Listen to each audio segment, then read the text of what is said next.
ചൊവ്വല്ലൂർ ശിവക്ഷേത്രത്തിന് സമീപമുള്ള കണ്ടാണശ്ശേരി പാടശേഖര സമിതിയുടെ പരിധിയിൽ സ്വകാര്യ വ്യക്തി അനധികൃതമായി പാടം നികത്തുന്നതായി പരാതി. രാത്രിയുടെ മറവിൽ ടിപ്പർ ലോറിയിലൂടെ കുന്നിടിച്ചെടുത്ത മണ്ണ് പാടശേഖരത്തിൽ നിക്ഷേപിച്ചതായാണ് നാട്ടുകാർ ആരോപിക്കുന്നത്.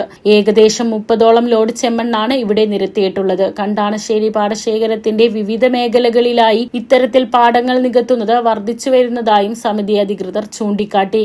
ഏകദേശം 200 ഏക്കർ വിസ്തൃതിയുള്ള പാടശേഖരത്തിൽ 157 കർഷകരാണ് കൃഷി ചെയ്യുന്നത്.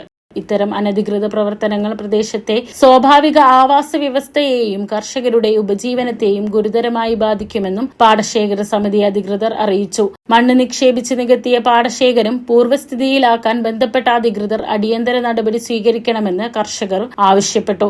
സംഭവവുമായി ബന്ധപ്പെട്ട് ഗുരുവായൂർ പോലീസ് സ്റ്റേഷനിൽ പരാതി നൽകി. പാടശേഖര സമിതി president T. A. Unnikrishnan, P. R. Nandakumar, E. S. Subramanian, Sasidharan Manayil എന്നിവർ സ്ഥലത്തെത്തി പ്രതിഷേധിച്ചു.